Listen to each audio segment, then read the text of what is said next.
ಶ್ರುತಿ, ಊರಿಂದ ನಮ್ಮ ದೊಡ್ಡಮ್ಮನ ಮಗ ಬರ್ತಿದ್ದಾನೆ. ಅವನು ಸ್ವಲ್ಪ ದುಡ್ಡಿನ ಹುಚ್ಚು ಜಾಸ್ತಿ. ಆಚೆ ಈಚೆ ಏನಾದರೂ ಮಾತಾಡಿದ್ರೆ ಬೇಜಾರಾಗ್ಬೇಡ. ಹಾ ಸರಿ ರೀ. ಬಂದ ಅನ್ಸುತ್ತೆ, ಇರು.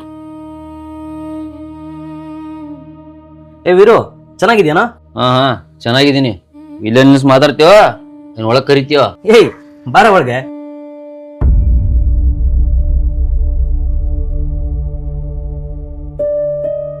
ಮಣಿ ಏನೋ ಚೆನ್ನಾಗಿದೆ, ನಿನಗಂತೂ ಸ್ವಂತಕ್ಕೆ ತಗೊಳ್ಳೋ ಹೇಗೈತೆ ಇಲ್ಲ.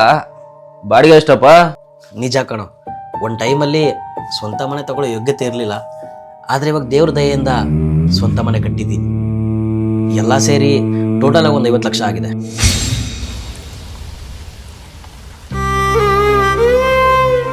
ಮೊನ್ನೆ ತಾನೇ 20 ಲಕ್ಷ ಕೊಟ್ಟು ನಿಮ್ಮ ಮನೆ ಪಕ್ಕದಲ್ಲಿರೋ ಸೈಟ್ನ ನಾವೇ ತಗೊಂಡ್ವಿ. ಸಾರಿ ಅಣ್ಣ, ಏನೋ ತಿಳಿದೆ ಮಾತಾಡ್ದೆ, ಬೇಜಾರು ಮಾಡ್ಕೋಬೇಡ. ಅಲ್ಲ ಕಣೋ, ಯಾವಾಗಲೂ ನೀ ನನ್ನ ಹೋಗೋ ಬಾರ ಅಂತಾನೆ ಕರಿತೀಯ. ಇವಾಗೇನು ಹೊಸದಾಗಿ ಅಣ್ಣ ಅಂತ ಕರಿತಾ ಇದೀಯಾ? ಇಷ್ಟು ದಿನ ನಿಮ್ಮ ಬಗ್ಗೆ ಗೊತ್ತಿಲ್ಲದೆ ಹೋಗೋ ಬಾರೋ ಅಂತಿದ್ದೆ. ಆದರೆ ಇವಾಗ ನಿಮ್ಮ ಬಗ್ಗೆ ಎಲ್ಲ ಗೊತ್ತಾದ್ಮೇಲೆ ಹೇಗೆ ಹೋಗೋ ಬಾರೋ ಅಂತ ಕರೆಯೋಕ್ಕಾಗುತ್ತೆ ಅಣ್ಣ.